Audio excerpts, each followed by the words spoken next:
Ang Ginoo manaa kaninyo. Manaosab kanimo. Pagbasa gikan sa Santos nga Ebanghelyo sumala ni Lucas.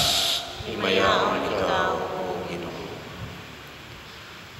Sa ikaunom kabulan sa pagmabdos ni Isabel, gipadala sa Dios ang anghel nga si Gabriel ngadto sa usa ka lungsod sa Galilea nga ginganlag Nazaret. May mensahe siya alang sa usa ka batan-ong dalaga nga sinayuran sa usa ka lalaki nga ginganlag Jose nga kaliwat ni Hari David. Maria ang ngalan sa babae. Miadto ang anghel kaniya ug miingon, paglipay, ang Ginoo nag-uban ug nagpanalangin kanimo pag-ayo. Nalibog pag-ayo si Maria sa pagkabati niya sa mensahe sa anghel ug nagpalandong siya kung unsay kahulugan sa iyang mga pulong. Miingon ang anghel kaniya, ayaw kahadlok Maria, kay gikahimutan ka sa Dios. Magngabdos ka og manganak og lalaki ug nganlan mo siyag Jesus. Mahimo siyang inila ug tawgon siya nga anak sa Dios nga labing halangdon. Ang Ginoong Dios maghimo kaniyang hari sama sa iyang katigulangan nga si David ug mahimo siyang hari sa mga kaliwat ni Jacob hangtod sa kahangturan ug dili gayud matapos ang iyang gingharian.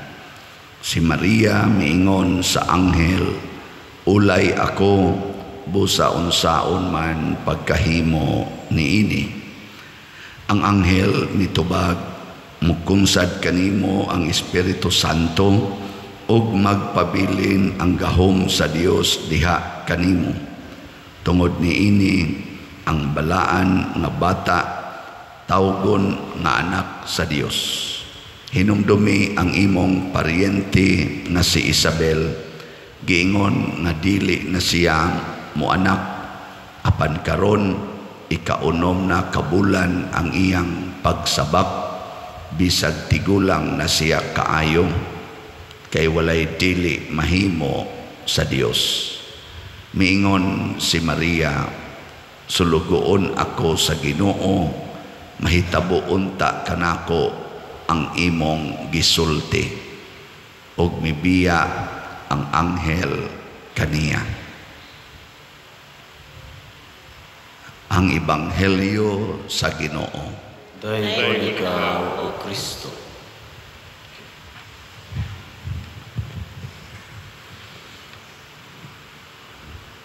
Kining pagpanamkon og Ginoo dili ra ni para ni Maria.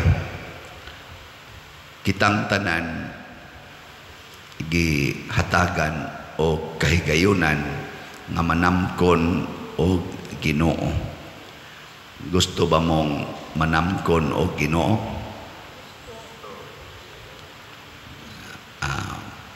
Mayo kay wa mo'y tingog kayo. Parihata, wa na'y tingog. Saman, gusto mo? Dili. Ni kusog-kusog ng jutay. Ay nakusag napagaw sa mo. Nagsigi sa tingin mo recollection or nagsigi ba mo marites, no?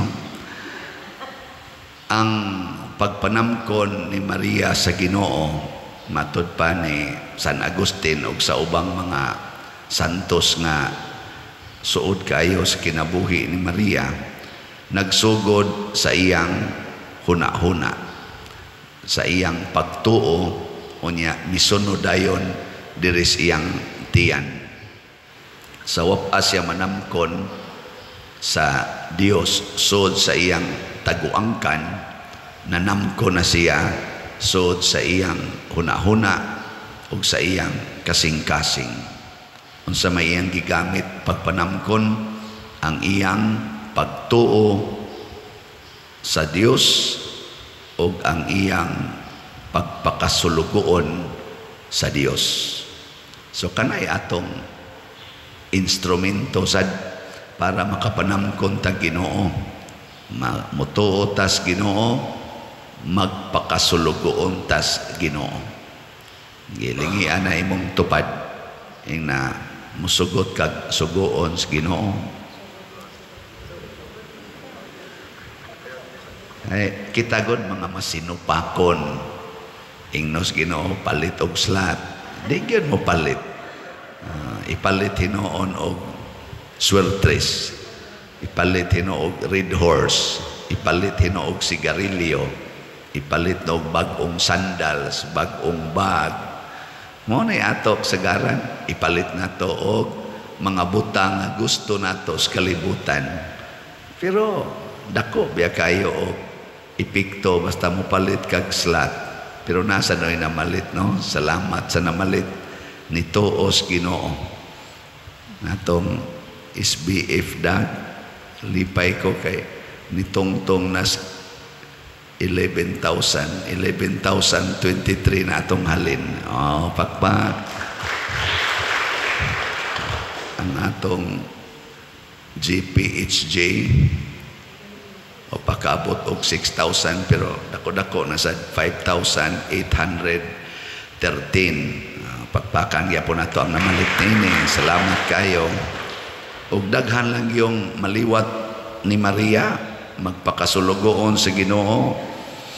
Siguro gyud nga mahurot dayon ug mulambo ang kalibutan. Mahunong ning gubat. Wa man magsugo ang Ginoo ng gubat.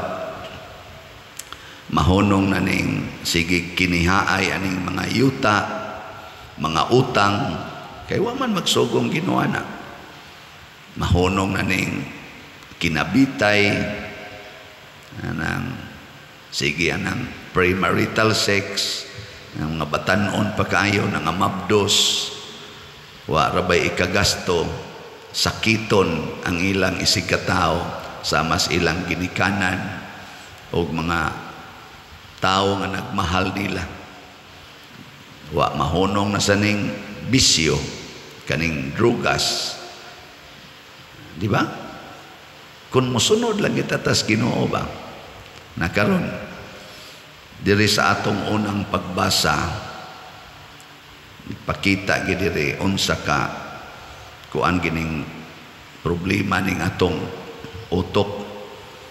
Ingon diri pangayo milagro sa Ginoo, niingon si propeta Isaías ngadto sa hari nga si Akas or Akab na siguro, Akas lagi sa Bisaya. Nya niingon siya, dili ko mangayo ug dili ko sulayan ang Ginoo.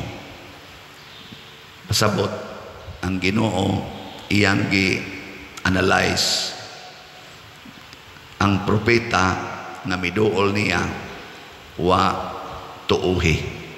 Iyang gi palabi ang iyang analysis. Munang niingon ang propeta, dili pabaigo ang imong pagsamok sa mga tao. Kay kanimang gong atong utok og mao ni atong ubanan, masamok yun ang atong silingan. Kay analyson man natog mayo, sige tag-analyze. Magkaaway naman ta madugay nga imo naman usab nga samukon ang Dios. Kinibitang atong analysis nga sus og daghan kay tag-anak, unsaon na lang pagbuhi, unsaon na lang pagpaeskwela, mao na magpalaygit na ta. Samukan kay Ginoo ana. Kana nga maong analysis. Muna mag-abortion na lang ta. Unsaon na lang akong gibati nga mag-uol man gyud ko kung dili ko makauyab og babae, bisag babae ko, maibog man ko isig ka babae. Mas may na lang ning mag same-sex union ta kay malipay ta. Kanang ato bitang analysis. Sawan, o yun mo na. Unsaon na lang og di ni pakuluran akong buhok, tiguwang na kay kutan-aon. Analysis man agad siya. Unsaon na pasagdan ko niya akong kilay nipis na rabakay ni ako na laning badlisan aron mo arang-arang akong naw. Analysis man na nato, kapuyan ang Ginoo na. Ang gustos Ginoo kanang magsigit ag pangita sa iyang kabubuton. Muna diri sa atong tubag sa Salmo, mao ni ang gikahimut-an sa Ginoo. Ania ako Ginoo, mianhi ako aron pagtuman sa imong kabubuton. Ganahan kay Ginoo ana. Iya ginang isod ang iyang mga kabubuton nato. Muna diri sa atong ikaduhang pagbasa, niingon diri ang sulat ngadto sa mga Hebreo, busa gisalikway sa Dios ang tanang karaang mga sakripisyo o giilisan kini sa sakripisyo ni Kristo. Nga naman, katong karaang sakripisyo, niagi to sa huna-huna sa tao. Himo silang mga balaod, halad, sunogon diri. Pero ang ilang mga kasing-kasing, dili musugot sa Ginoo. Ang gipang-ihaw nila ang mga baka, mga kanding. Pero ang ilang kasing-kasing, dili musugot. May pang karnero kay musugot pag ihawon, pero ang tao di musugot ihawon. Kamo musugot mo ihawon, ha? Di mo musugot. Mao na. Muna si Kristo mao ang bag-ong modelo. Nga naman nagpaihaw siya. Mao na itong gihandom karon Lenten season. Si Maria ang iya sang pagpaihaw mao ang wa gyud bisan gamay question sa sugo sa Ginoo. Wa gyud bisan gamay, sugot gyud. O giisip ni Maria ang tanang nahitabo siyang kinabuhi pagbuot sa Ginoo. Muna naihaw sad si Maria. Nauna pa siya kaihaw ni Jesus. Nya unsa may tudlo ni Jesus para nato, para maliwatan nilang duha nga magpaihaw, ingos Kristo, kun mosunod mo nako, unsam tuyo na, isalikway ang inyong kaugalingon, biyai ang inyong amahan, anak, bana, asawa, balay, yuta, kwarta, panginabuhi, biyai ginang tanan. Di ba? Kanang ihawon ka, unsa may mahitabo, biyaan gid tanan. Bisag ka na inyong baboy, baho ra ba kay nang inyong mga tangkal sa baboy. Makaingon sa ta, arang-arang sa ning nangamatay ang baboy kay mo minus-minus pod ang baho tingali. Kanang sakit bitas ilong usahay, labi nagmaduol sa kapilya nya magmisa ta ba nya, sige taghangga pa ng baho. Tanawa ang baboy kun ihawon, magpabili di sa tangkal ay. Mubiya gyud. Aron ihawon. Sige kano be. Lingi ay mong tupad. Ing na sugot kag ihawon.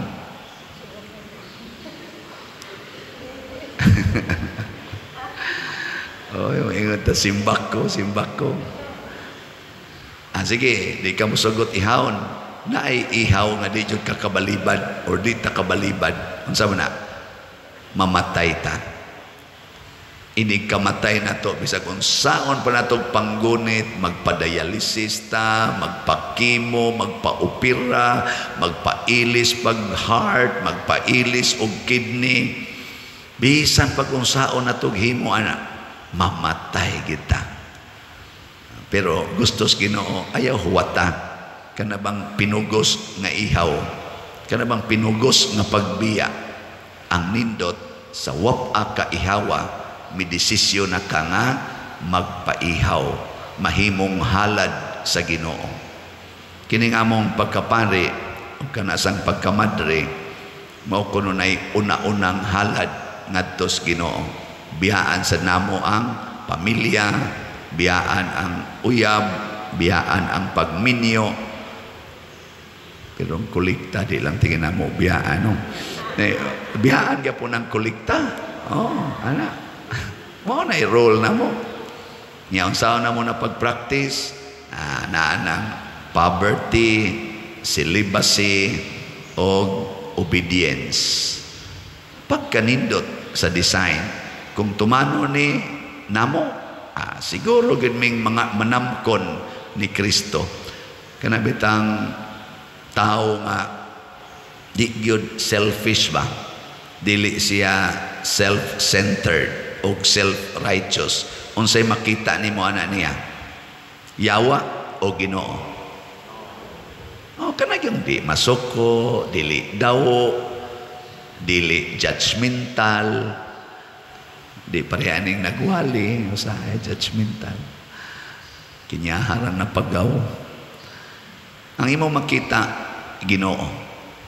Pero kanang imong kuyog kinabuhi, yaw-yawan kay tanan, hingasaba kayo, siging pangoriksyon, siging panaway sa imong gibuhat. Unsay makita nimo ana? Ginoo o yawa? Sige, katapusang lingi sa imong tupad. Ing nagusto kang maliwat sa Ginoo. Nya, di gani mo lingi, liwat na si yawa. Kaya mahadlok siya siyang naong mulingi. Na mga igsoon, salamat sa mga Diyos nun nga tao nga nagtabang na to dinhi. Salamat sa atong mga santos nga misunod ni Maria o ni Jesus nga nahimong mga modelo sa pagpanamkon o sa pagpaambit sa Ginoo ngadto sa uban, pinaagi sa ilang masinugtanon o maalagaron nga kinabuhi. Manindog ta.